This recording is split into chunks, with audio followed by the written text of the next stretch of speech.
Oh, when I was preparing for this interview, I realized that I've never really thought about space as an investment opportunity. In fact, I generally think about billionaires that might be a little bit off their rocker trying to build companies to do things for show, if I did ever thought about space to any degree.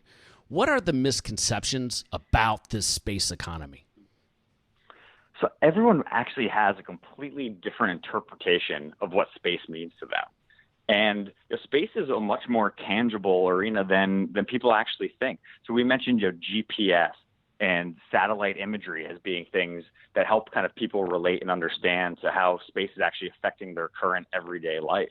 But kind of taking it back another step, there's a couple areas that we've seen out there recently as kind of transformational technologies that have been receiving billions of dollars of investment into them. Some of these are things like cloud computing, 5G, Internet of Things and connected devices, big data, machine learning. All of these areas are seeing tremendous amount of investment dollars.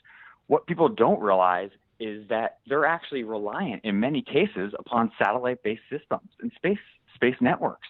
And so if you remove the satellite component from cloud computing, from 5G, all those industries that I mentioned are going to be creating so much data and utilizing so much data. And that data needs to get from point A to point B in most cases. And most people don't realize that these satellite companies are actually the global toll booth operators for this digital transformation and this digital superhighway that we're seeing from all these other technologies.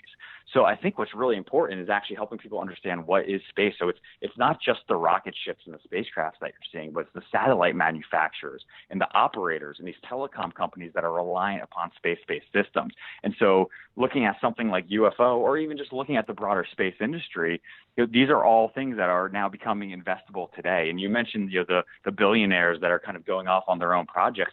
Governments are already becoming reliant upon SpaceX. And if you look at their future launch calendar, there are numerous countries and military efforts as well as commercial efforts that are all signed up for future SpaceX rocket launches.